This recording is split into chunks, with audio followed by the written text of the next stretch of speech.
नमस्कार, मैं हूं असलम अंसारी। आपको बता दें, लंदन से चोरी हुई कार पाकिस्तान से बरामद हो चुकी है। लेकिन ये कार कैसे चोरी हुई, ये सबसे बड़ा सवाल है। आपको बता दें, इस कार को कथित तौर पर लंदन से चोरी करने के बाद पाकिस्तान लाया गया था। यह कोई साधारण गाड़ी नहीं है, बल्कि एक बेंटले मंसलीन V8 ऑटोमेटिक कार है, जिसकी कीमत लगभग 30 करोड़ से ज्यादा होने का अंदाजा लगाया जा रहा है। प्राथमिकता है इसकी गाड़ी की पहचान चेसिस नंबर के आधार पर हुई है। इस गाड़ी को कलर से डिफरेंस कर यानी कलर से खोद दिया गया था, जिसकी वजह से ये कार पहचान में नहीं आ रही थी। लेकिन सूत्रों के मुताबिक इस गाड़ी को अब जब्त कर लिया गया है और इसके चेसिस नंबर के आधार पर गाड़ी की पहचान हुई है।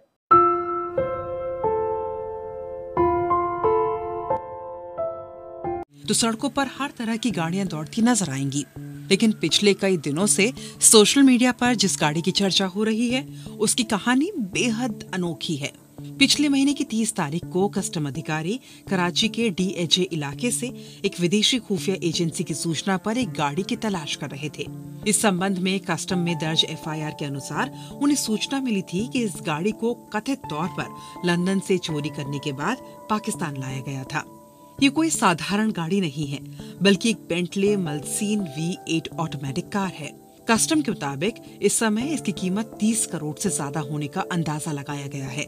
इस गाड़ी की खुफिया निगरानी तो काफी समय से चल रही थी, लेकिन जब 30 अगस्त को उस घर पर छापा मारा गया जहां ये गाड़ी खड़ी थी, उस समय इसे सुरमई रंग के कपड़े से ढक कर रखा गया था। कपड़ा हटाने के बाद पता चला कि इस पर स्थानीय नंबर प्लेट भी लगी हुई है। प्राथमिकी के अनुसार गाड़ी के चेसिस नंबर से इसकी पहचान की गई और खुफिया सूचना में दिए गए नंबर से मिलान कर इसकी पुष्टि की गई, जिसके बाद इसे जब्त कर लिया गया। कस्टम ने इस कार को चोरी करने के आरोप में 2 लोगों को गिरफ्तार किया है।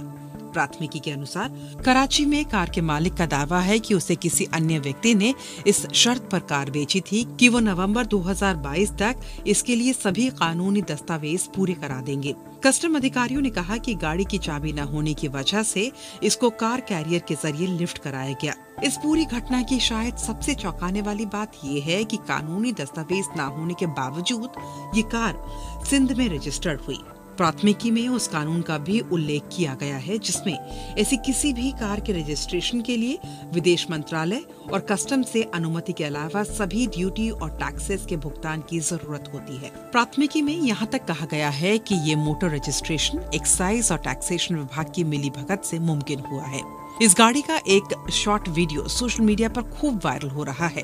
इसके बारे में तरह तरह के कमेंट्स भी किए जा रहे हैं। साथ ही इस गाड़ी को UK से पाकिस्तान पहुंचाए जाने को लेकर भी सवाल उठाए जा रहे हैं और ये भी पूछा जा रहा है कि इस पर नंबर प्लेट कैसे लगी।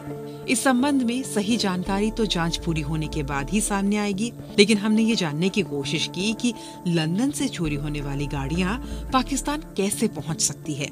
इस संबंध में पाक व्हील्स के को-फाउंडर सुनील मंजू ने BBC से बात करते हुए दिलचस्प जानकारियां दी हैं। उनका कहना है कि ये गैंग कुछ इस तरीके से काम करता है कि जहां से भी गाड़ी आती है वहां पहले चोरी की रिपोर्ट नहीं की जाती है, क्योंकि जिस देश से गाड़ी निकल रही है और जिस देश में गाड़ी जा रही है, दोनों में इस गाड़ी के स्टेटस की जांच की जाती है कि क्या इसके कागज पूरे हैं या नहीं, और ये भी कि कहीं उस देश में ये चोरी की गाड़ी तो नहीं है। उनका मानना है कि अगर ये कार वास्तव में चोरी की होती तो सिस्टम में दर्ज होने की वजह से इसे बंदरगाह पर ही जब्त कर लिया जाता। सुनील के मुताबिक जब इसे लंदन से पाकिस्तान ट्रांसफर किया गया, तब तक किसी को नहीं पता था कि ये गाड़ी चोरी हुई है। जब कार यहाँ पाकिस्तान में क्लियर हो गई तो लंदन में चोरी होने की रिपोर्ट की गई ताकि इंश्योरेंस क्लेम किया जा सके। उन्होंने कहा कि जो भी गैंग ये काम करता है वो आमतौर पर पहले गाड़ी को दूसरे देश में ट्रांसफर कराता है और फिर जब उस देश के बंदरगाह पर गाड़ी क्लियर हो जाती है तो वे उस देश में चोरी की रिपोर्ट कर देते हैं, जहां से इसे भेजा जाता है और फिर वो मालिक उसकी तलाश शुरू करते हैं। सुनील मंजू के मुताबिक ये कोई पहला मामला नहीं है, बल्कि पाकिस्तान में इस तरह की कई गाड़ियों का रजिस्ट्रेशन हो चुका है। उनका दावा है कि सबसे चौंकाने वाली बात ये है कि ये कार नॉन कस्टम नहीं थी, बल्कि किसी दूतावास के कागजात पर क्लियर हुई थी। राजनयिकों को ड्यूटी फ्री कार की इजाजत होती है कि जितने वर्षों तक वे रहेंगे उनके लिए ड्यूटी फ्री कार की अनुमति होगी। उनका कहना है कि सुरक्षा की स्थिति को देखते हुए ये बेहद खतरनाक बात है, क्योंकि इन कारों के जरिए असली अपराधी तक पहुंचना काफी मुश्किल हो सकता है। कस्टम की तरफ से पाकिस्तान ट्रांसफर होते समय इस गाड़ी की कीमत 4 करोड़ 14 लाख रुपए से अधिक बताई गई है, जबकि मौजूदा एक्सचेंज रेट के अनुसार इसकी कीमत 5 करोड़ 85 लाख रुपए से अधिक बताई गई है। इस रिपोर्ट के मुताबिक इस पर लगने वाले शुल्क और टैक्स के बाद इस कार की कीमत 30 करोड़ 74 लाख रुपए से